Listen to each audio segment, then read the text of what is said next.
Welcome to the Young Turks. Anna Kasparian and John Iadarola with you. What's up, John? Who are you? I don't know. Who am I? I don't know. We're gonna find out though. It's what we all ask ourselves through this journey called life. What happened to you in Europe?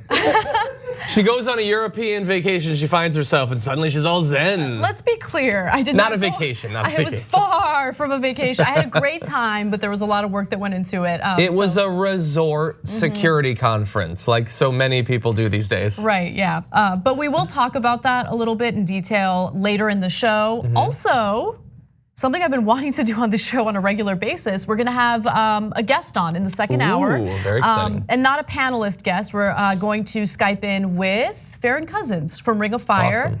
And so I'm looking forward to that discussion. We're gonna talk about how Bernie's doing in the latest national poll, how Bloomberg is doing in the latest national poll, and how much of an issue that is, considering his behavior during this primary election. And by behavior, I'm not talking about his like decorum or anything. I'm talking about his attempts to buy his nomination. Let's be careful with our language, saying someone's trying to buy an election. Right. Them's fighting words. That's abuse. That's online abuse that we've all been engaging in, because telling people the truth about what's going on is apparently very abusive. That is true. Yeah, but before we get to that, let's talk a little bit about how Bernie Sanders, someone who doesn't really like to attack his opponents, is coming out swinging against Bloomberg. So let's get right to it. Michael Bloomberg has been attacking the Democratic frontrunner, Bernie Sanders, and he did it pretty viciously by first showing that there are people on Twitter who aren't nice to him or nice to Bernie's opponents. And by not being nice, I mean they just do rebuttals of accusations against Bernie Sanders, and people in positions of power hate that. But then there was something else that Bloomberg's campaign put out. They put out a statement about how Bernie's new bro is Donald Trump. Okay, so I'm gonna read you what his campaign had to say about this. It's a shameful turn of events to see Bernie Sanders and Donald Trump deploy the very same attacks and tactics against Mike, but the reason is clear. At this point, the primary is Bernie's to lose and ours to win. Bernie knows this, Trump knows this. That's why they are united in the campaign against Mike. Now let me be clear about something. Sentence. It's the best sentence.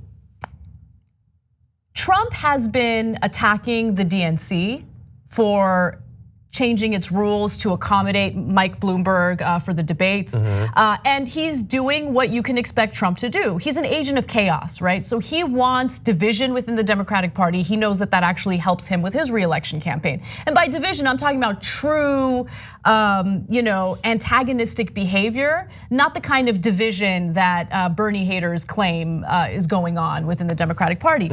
Now, Trump is exploiting this for his own political purposes. He's not doing it because he's looking out for Bernie or thinks Bernie is great. No. He sees Bernie as a huge threat. I go insane when people pretend to not understand that and think that, hey, Trump is finally being nice. He cares about me as a Bernie supporter. No, he wants Bernie to lose the election, lose everything, to be penniless and broke in the streets. He doesn't give a damn about Bernie or you. No, he doesn't.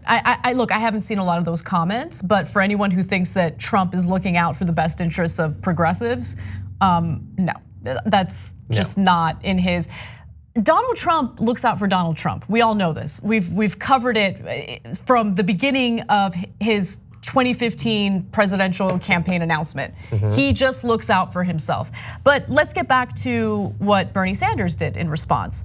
So Bernie put out a tweet that only contained a photo, and this is what it was. But wait. Yeah. That is cold. It looks like that Donald Trump would hang out with Bloomberg behind his bro Bernie's back. Yeah. He didn't invite Bernie. It's weird. But they're supposed to be bros. Now, there was one other picture that the New York Times found of this event, this golfing event that Michael Bloomberg and Donald Trump attended together. And just for some context, it was from back in 2009. It was a charity golf event called the Mayor's Cup golf tournament. And yeah, it was a charity event, but it wasn't just Bloomberg and Trump. all these people who pretend like they can't stand each other, who pretend like they don't get along, who pretend like they're politically opposed to one another, like to hang out at these kinds of events. And so if you look at this next picture, you'll see Rudy Giuliani, Donald Trump, Bloomberg, Bill Clinton, the guy from the Yankees, Joe Torre, and then Billy Crystal is the last person. No. Yeah. I suspected that was Billy Crystal, but it can't be Billy Crystal. Yeah, and by the way, let me be clear about one thing, I'm sorry. That was a separate event in 2009. But my point is, like, Bloomberg's like golfing it up with Donald Trump. I haven't seen a single picture of Bernie Sanders golfing with Donald Trump. I haven't seen a single picture of him golfing. Yeah, like I don't know if he golfs. It doesn't sound like something he does. But I just think it's so fascinating how Bloomberg just puts out straight up lies. He's very Trumpian in that way. Like, he has been vicious to the black community in New York. And then he puts out these ads making it appear as though he created all these wonderful opportunities for African Americans in New York. No, he didn't. The only opportunity he created was racial profiling, harassment, and incarceration. Yeah. So the thing about Bloomberg's campaign is we don't know for sure that he has in any way been involved in literally anything that his campaign has put out. That's right. Like that tweet, the press release, the ads, the memes. Presumably it was him holding the ice cream, and I'm fairly certain it was him that honked that dog's snout. But other than that, I don't know if he's done anything. Like, he's got a million like memers or whatever that he's paying 100 grand for 6 months, so they're putting out stuff for him. But how do we know that he has anything? Like, it seems a little bit more likely that someone who is not Bloomberg would have put out the Bernie's new bro thing, knowing that the photos would immediately come flooding in. Bloomberg would know that. And that's why, like, so you alluded to the DNC changing the rules, which is obviously frustrating in a lot of ways and emblematic of a problem we've been talking about for some time. But I'm also, the silver lining is that he's gonna be there. And so finally, we're gonna have some direct questioning of him. Listen, the only thing that I want him on that debate stage. If I want to be honest with you guys, I think it's important for him to be there. And this like notion of, if we ignore him, he'll go away, has been disproven. I mean, he is now coming in at second in national polls. So he has been able to spend $350 million on ads. It's more now. It's more, I'm sure it is. I mean, he's just flooding the airwaves with all of these ridiculous, deceptive ads, and he's not facing any challenges on a debate stage. So while it is frustrating, I mean, it's a nuanced opinion. While it is frustrating that the Democratic establishment is really going out of its way to prop him up and accommodate what he wants, I think it's also important for him to be on that debate stage so he can get challenged. My only issue is, will he get challenged? Because remember, it took forever for Bernie, for instance, to attack Buttigieg. And so he can't. I don't think this is gonna be the same thing. I hope you're right. I mean, he started attacking Buttigieg when Buttigieg started to do a little bit better and was getting more aggressive towards him. Buttigieg was not doing well for the first 11 months out of last year. But Bloomberg has not only, like, there's two sort of things that'll qualify for an attack and one that necessitates it. One is that he is doing much better, but the second, especially for Bernie, is he doesn't like to attack people until they attack him. And Bloomberg has been going after Bernie. Yes. And Bernie is very comfortable attacking people who viciously and dishonestly attack him in this fashion. And so I hope he does that on the debate stage, not only when it comes to the fact that he's a billionaire and hasn't really been someone who would want to or has in the past looked out for the working class, but I think Democratic voters should be aware of the sexual harassment allegations against him. Because look, the big argument is we gotta defeat Trump, we gotta defeat Trump. Okay, fine, I understand the importance of that. But we're dealing with a Democratic candidate now who has very similar accusations when it comes to sexual misconduct, who has a history of saying and doing incredibly racist things, who has a history of saying incredibly transphobic things. So all of these issues that we have with Trump are also true of Bloomberg. So why are we propping up? And when I say we, I don't mean us, but like the Democratic establishment. Why are they propping up someone like the Democratic version of Donald Trump. That's a disaster. Well, because he's a Democrat for the last 90 or so days. I don't know. Is it like 100? Has he been a Democrat for 100 days? I don't even know. It's ridiculous. And look, I think Bernie is definitely gonna go after him. I think that Warren has no reason not to either. I think honestly, one person that might lob some real bombs his way, and I've been predicting this now for a couple of weeks, Pete Buttigieg. Because Buttigieg, there is not a single non-white person in this country that is enthusiastic about Pete Buttigieg. And he's been trying to come up with one scheme after the other to generate that. You know what the easiest potential way is? Attack the guy who's more obviously racist than you and just lob some grenades at him over stop and frisk and the quotes he said about this community. I think, and Pete Buttigieg, he preps for these things. Yeah. I think he is going to go after Bloomberg. And also Bloomberg is getting into his lane. Yeah. Bloomberg is more of a threat to Buttigieg in the short term than he is to Bernie Sanders. That's a really good prediction. We'll and see. So we will see, because he is now qualified for the Nevada debate, something that we will be doing a special show for, special coverage of tomorrow. So make sure you check that out at tyt.com/live. All right, so let's move on to our next story, because as we all know, even a broken clock is right twice a day, and Meghan McCain in this story is right. And Joy Behar is wrong, okay? It's a topsy-turvy world we're living in, so. Meghan McCain and Joy Behar sparred recently on the topic of Mike Bloomberg. But while it's unsurprising that they disagreed with one another, what was surprising was to see that the person who typically has the wrong opinion had the right opinion. Take a look. I think you can throw a stone and find someone with less oppo because he's been in public office so long. I am so glad he's finally going to have to man up and be on the debate stage, because I want to see how he performs against the other candidates. And so far, he's sort of been getting by on just doing ads, releasing statements and doing rallies, which is I think it's kind of a cheap way to run for president, because he's opted out of all the primaries, however you feel about the process. I think the idea that Mike Bloomberg is just going to sail into this and land really easily, and he's just going to be the nominee, and all of these activists on the far left. Yeah. Well, I think he and his supporters, and his supporters in the media, are acting like he's just being anointed. He's an easy billionaire, and he's going to walk right in, and it's going to be easy. And some of the stuff I saw over the weekend, and some of the comments he's made, and I don't want to get in your way, Sonny, but I believe you have a clip that I was shown that is particularly, at least problematic, I think, for most Americans. I think this is going to be a lot harder than he thinks it is. So she's 100% right about that. So she touched on, I know you dislike her, but you have to put your feelings for her aside and judge her comments. That's not in my contract, I don't have to. Okay, well, I'm going to be fair, because when someone's right, I know, you should call them out as right. Yes, but yes, look, she touches on the money issue, but more importantly, she touches on all of these vulnerabilities that Michael Bloomberg has as a candidate: the racism, the sexism, the sexual harassment allegations, everything. It's all there. And she makes a good point. And remember, Meghan McCain is not a fan of Donald Trump, so it's not like she's been an apologist for Trump's behavior while condemning the same behavior on the Democratic side. She says later in this segment that she is not going to vote for Trump. But I think that she's right in calling out Bloomberg's vulnerabilities. Go ahead. Yeah, I want to give her exactly as much credit she deserves, and not a bit more, because she's just absolutely the worst. Well, okay. And she's a poster child for unearned success and mediocrity and all of that, all the stuff that we've made clear in other cases.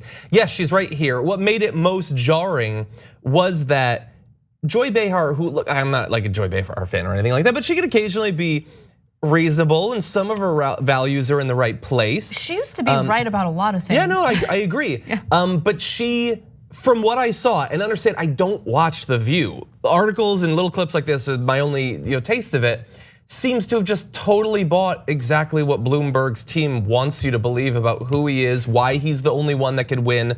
And it's like normally Meghan McCain is the person who sits down without exercising a single second of critical thought before speaking. But I guess you're only allowed to have one person at the table that does that on any given day? It seems like it. In fact, to your point, let's go to the next clip where things get super spicy.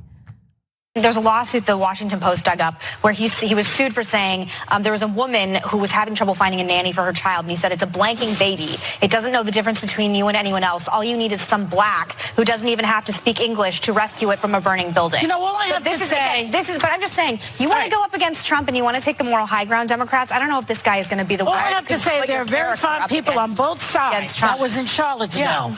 He said that removing Confederate monuments was trying to take away our culture. You want to take the moral high ground. Belittled the Black Lives Movement. He questioned whether Barack Obama... I'm not defending Trump because I'm attacking Bloomberg. What are you saying then? Who are you going to vote for? I'm saying that you're shiny, sparkly... I'm saying you're shiny, sparkly guy who's surging right now, which, by the way, everybody surges in primary politics. Well, yeah, I remember when Gingrich did and Herman Cain did. Every candidate surges at one point or another. He still thinks the Central Park 5 because he's a sparkly little... Because, you know what? I just think it's so interesting that you have a problem that we are talking about a candidate the way we would any other candidate. He just happens to be at the top getting the attention right now, which is why we're talking about it right now. What, I'm supposed to give Bloomberg a pass? Not on this show, not with this host. I'd like to know who you're going to vote for. Well, who are you voting for? Who I vote for is none of your business, but I am not voting for Trump, and I'm sure as hell not voting for Bloomberg. So, by the way, okay. 100%. You're a political host on an advocacy opinion show. Yeah, it's kind of your opinion, your business. Okay, everyone's business. Sure, okay, but that segment was insane. Like, what happened? Yes, it was insane. And look, honestly, I can't believe I'm saying this, and I want to be clear that this is a very unique time when talking about The View. Joy Behar interrupting Meghan McCain was not okay. Like, did not care to listen to what she had to say at all, annoying. And was super annoying talking over her. And I watched the full segment. You know, we can't show you the full segment because it's so long. And look, I get the knee-jerk instinct to like immediately ignore what she says or minimize what she says. McCain, yeah, because we've seen some of her points in the past. But what she's saying there actually makes a lot of sense. How are you as the Democratic Party gonna condemn the behavior of Donald Trump when Mike Bloomberg has done very similar things? You have no moral, ground there, you have no leg to stand on. And why would Americans vote for Michael Bloomberg as Trump light when you already have Trump? Yeah, the fact that she interrupted was annoying in its own way, but that's the show, I guess. It's the substance of what she thought she was trying to say. When, like, I'm not trying to be disrespectful, but she didn't think at all about what she was actually saying. When Meghan McCain points out all of the terrible things that Bloomberg brings to this race, and you just respond by listing off Trump controversies, yeah, Trump is terrible, we get that. We want better. You presumably want better, Joy Behar. She's been saying that for years, right? Right. So all of a sudden now, because you think maybe he can beat him, all of the things that you hate about Trump, you're okay with, or the vast majority, 90%, or whatever number you want to ascribe to that, then suddenly you don't care about those things anymore. What a ridiculous dodge to start listing those. And also, I mean, it was so crazy. The point that sort of frustrated me was at the end where she's like, you expect me to give him a pass, which is perfectly fine. But she went on and said, not on this show, not with this host. I know. What a low bar that's been set for you only by the fact that no one else in that table would do the reasonable thing, which is criticize Bloomberg. She gets to like ascend into the heavens as this arbiter of reasonableness. No, but I mean, look, they created. Everyone should be doing what she is doing. You're absolutely right. You're absolutely right. They created the environment for her to shine, and she's right in what she said. Yeah, don't do that. And look, I don't care who's making the point. The point needs to be made, and if it's being made by someone on the right on a show like The View, it's important. And I want to give her credit for that, and I want to be fair, okay? And look, I have been pretty vicious toward Meghan McCain in the past, so it's not like I'm soft on her. But in this case, she is right, and the way that they dismissed her, I thought was troubling. Well, and by the way, you're so right to point out that if someone on the right is going to make the case, and people who are not on the right, please pay attention to this, because right now Meghan McCain is. If he becomes the nominee, they're all going to do that. They're all going to point out the same things Meghan McCain is. She's supposedly not doing it to help out Trump, although she seems to be indicating pretty heavily that she's going to sit out the election because she's perfectly fine with Trump still being president. Let's bear that in mind. Don't give her too much credit. But they're all there. Trump can't wait to run against Mike Bloomberg, right? Because he gets to Bloomberg gives like the illusion that all the terrible things that Trump has said and done, suddenly, I guess everybody does them. Trump is not some sort of unique, horrible threat. It's just, that's politicians now. They've all sexually harassed a bunch of women. They all say that wages should never go up. They're all racist. They're all homophobic and transphobic. Let's not allow him to pretend that that's the case. It shouldn't be the case. It isn't the case. We have candidates like Bernie Sanders, who, as far as I know, has never been accused of sexual harassing literally anyone. Right, I mean, he's been accused of sexism, but I mean, we all know how that goes, right? Yes. Like they've failed to provide any evidence of that. They just throw, and it's amazing because the same people who are defending Michael Bloomberg and like the 60+ allegations against him from women are the same ones who will make horrible accusations of sexism in regard to Bernie Sanders, but refuse to provide any evidence of that. They don't care. It's just because they don't care. I think this whole Michael Bloomberg situation has been illuminating and has really shown, I think, voters who are paying attention, the Democratic establishment doesn't actually care about the issues that they purport to care about, right? When they talk about sexism or racism or homophobia or transphobia, they do so with political gain in mind. They don't do it because they actually care about offering reforms or protections for disenfranchised groups. They just don't. Yeah, and it's so depressing. I saw that Bernie's press secretary, Brown, has been on the show. She was quoted as saying Bloomberg is facing more than 60 accusations of sexual assault. And a journalist was like, that's not true. That was the quote. Because she meant harassment, she said assault. And Jennifer Rubin responded, the Washington Post opinion writer, responded, shockingly untrue. But like he is facing 60 accusations of sexual harassment. Like, do you not care about that? Jennifer Rubin just today put out a tweet saying that members of Bernie Sanders' campaign staff, like on the high levels, are engaging in abusive behavior on social media. And I asked her, can you provide one example, just one? Because I want to see what they qualify as abusive behavior. She fails to provide a single example of that. That's all they have, which tells me, look, his message is so powerful and his record is so consistent that they've got nothing against Sanders. The only thing they can do is cry about their feelings getting hurt. Look, class war isn't called class war because it's like class Chuck E. Cheese, right? It's not fun and it's not nice, but people have been dealing with this rigged economic system for so long, and when you're having difficulty putting a roof over your children's heads or put food on the table for your kids, you don't really care too much about being nice on Twitter, okay? So I don't know what else to tell you about that. Yeah. It's also frustrating. They're also fake. Everybody is so fake. Nobody thinks before they say anything because the incentive is not to do so. Their fan bases don't care fundamentally. They don't. Jennifer Rubin, like 60 counts of sexual harassment. I know that it bothers you about Trump, right? I'm sure you've written op-eds about that. If it's anyone other than Trump, does it bother you? Presumably not. I didn't see anything in that tweet about it. Well, it bothers me and it bothers us regardless of who's doing it, whether it's a Democrat or Republican. This is what hyper-partisan politics is, and it's disgusting. This type of behavior should be condemned, even if it's a Democrat doing it. And he was a Democrat, what, 2 days ago? Republican before that. Anyway, we gotta take a quick break.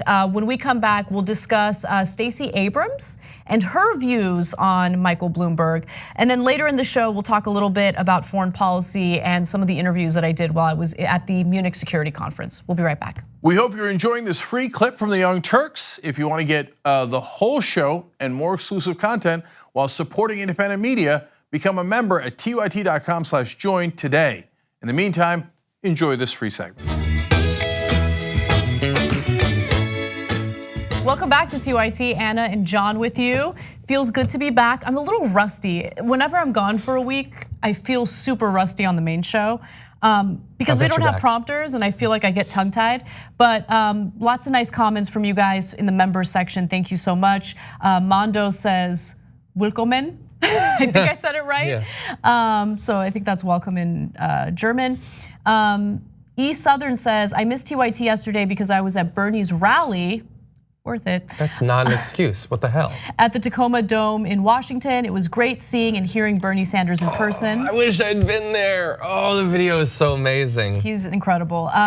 Doctor says, I want Bloomberg on that debate stage too, but I think the candidates should call out the DNC for changing the rules for the oligarch, but not for the other candidates. Completely agree with you. This is a great opportunity. They should point that out too. Right, exactly. So this is a great opportunity for the other candidates to hit Bloomberg where it hurts. And I've got a few ideas. Yeah, okay. Policy. Policy-wise, yes. I bathe in the DNC's tears, writes in, and again, this is member section. You can become a member by going to tyt.com/join. In the debate, Warren will take the lead in attacking Bloomberg. Sanders will probably put in some jabs, but I see Warren pounding him into the ground. This will also result in a bump in polls for her. Yeah, I think that's definitely possible. Warren's strength is going after corporate greed, some of these bankers and billionaires. So I mean, Bernie at the last debate, he pointed to Pete Buttigieg when he talked about all the billionaires, and they've been really vicious to Bernie. Yeah. I think he's angry. I think he's gonna have the strongest blows, but I do think Pete is gonna try the hardest. Salty Bernie is my favorite Bernie. Super chat comments. 083 says, good to see you back, Anna, thank you. It's really good to be back. Brent Acorn says, Bloomberg isn't one of Bernie's congressional buddies, so he feels no need to hold back to avoid hurting a personal friend. I mean, look, even his personal friends apparently have no problem attacking him viciously. I'm talking about Bernie. But yeah, you're right. Yes. And a person who wrote in the super chat section with a name that I cannot pronounce says, hey John, did you get the book? Happy birthday.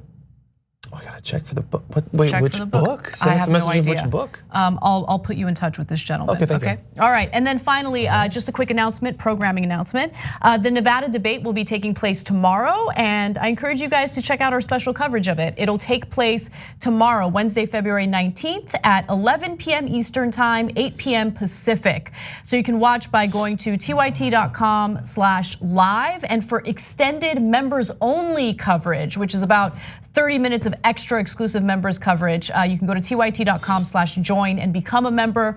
Look guys, members make this entire company happen. We wouldn't be able to do it without them. So we wanna make sure that we give you some exclusive content and some more analysis and fun videos, so check that out.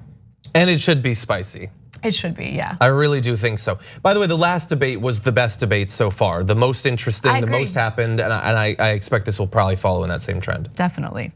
Well, let's talk about Stacey Abrams, because she's been in the news lately about, in regard to Bloomberg, and I'm a little concerned about what's going on. So let's talk about it. Yeah. Former gubernatorial candidate from Georgia, Stacey Abrams, has been in the news quite a bit because there are some rumors that Mike Bloomberg might announce her as his running mate. Now, she was asked about whether she would be open to serving as VP previously, and she said no, but she's changing her tune a little bit. But before we get to what she has to say about it, I do want to go to this clip from The View where Sonny Hostin makes a point about how Bloomberg's problematic, he's done and said racist things in the past, but she would be willing to vote for him if he made one important decision. Take a look.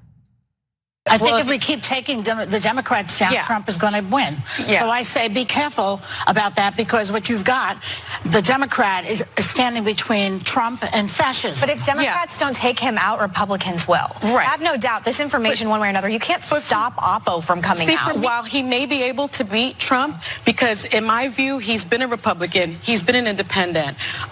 He needs a vice president that understands the community. If he were to announce Stacey Abrams as his vice presidential pick, he would be able to convince me. And generally, vice presidential picks don't mean a lot to me, but for him, he needs that. So I'm saying it, if he were to announce that kind of pick early on, I think that would be a winning. Well, as I said the other day, he did a lot for the black community too. Oh my God, I wanted to immediately go to the next video, but I can't help myself. What did he do for the black community? I mean, he's notorious for stop and frisk, which profiled black people, black men specifically, pulled them aside, stopped and frisked them. More than 90% of the time, they had nothing on them. They weren't doing anything wrong. It was just a way of allowing police to just go out there and harass people of color. What exactly has he done? Anyway, I don't want to get too caught up on that because we've talked about it so much on this show, but I do want to go to this next clip because there's a reason why Sunny Hostin brought up the chance for Stacey Abrams to serve as Mike Bloomberg's VP pick, because they had this conversation previously with Stacey Abrams on the show. Take a look.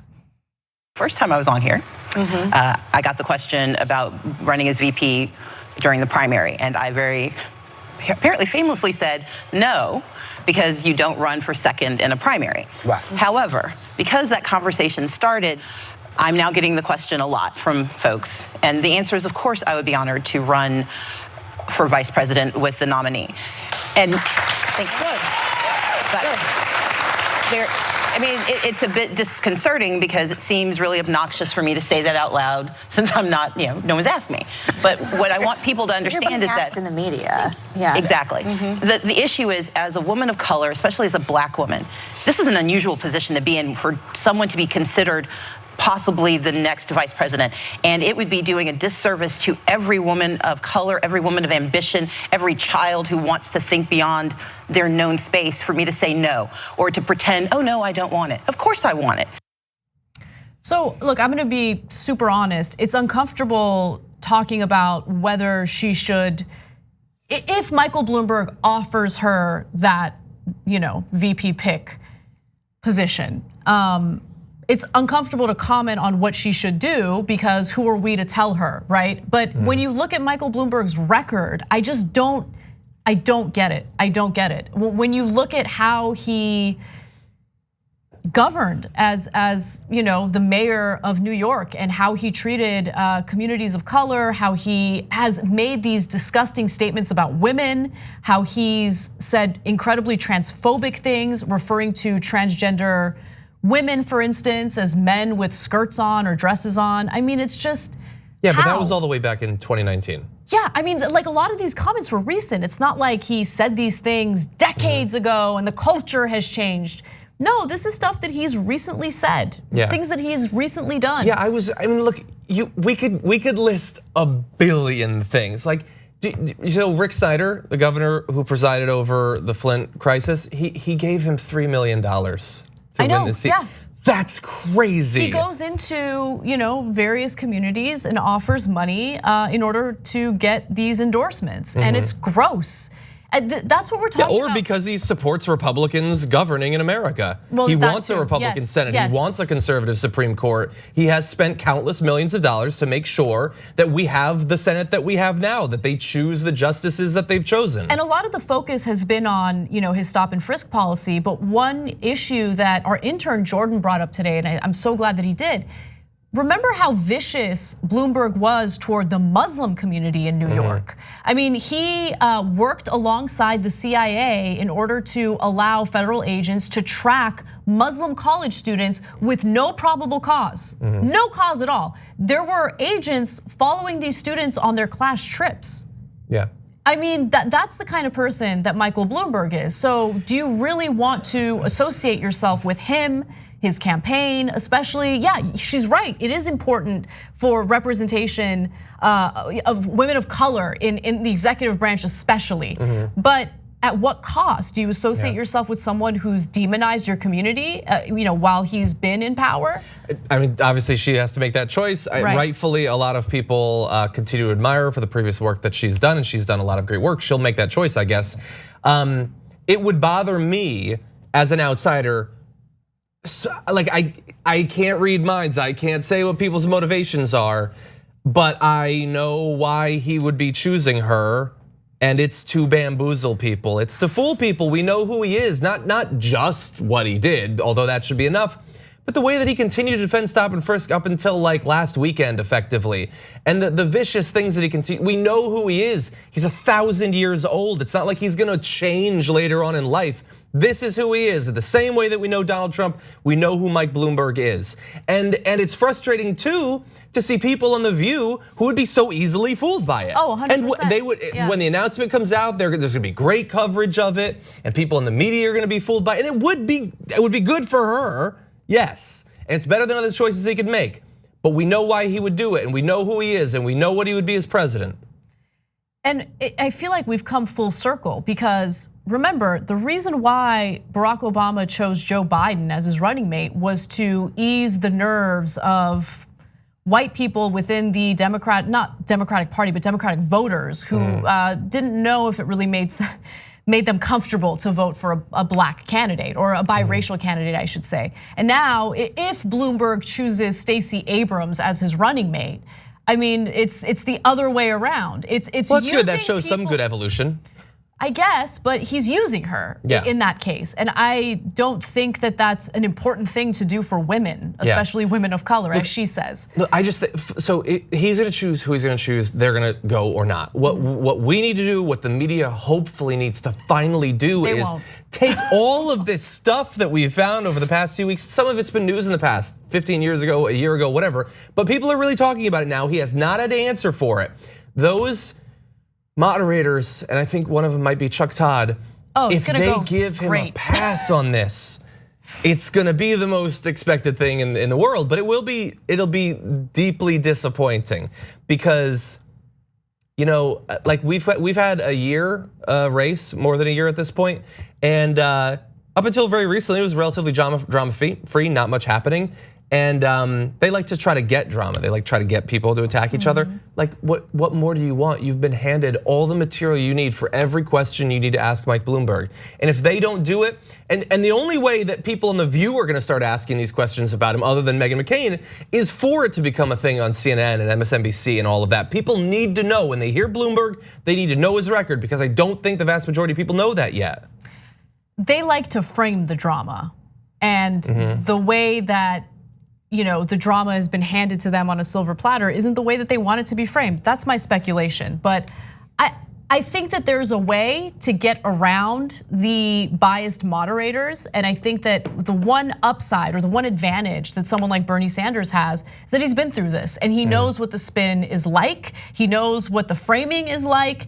And he's gotten better and better at just bypassing their framing to get to the point. And look, the point is the policies. The point is, hey, what are we gonna do to help the American people? And what I thought was so fascinating about the discussions in regard to Mike Bloomberg's racist actions and comments in the past is that when they're discussing it on cable news, they're discussing it in the context of this horse race. Is it gonna hurt him?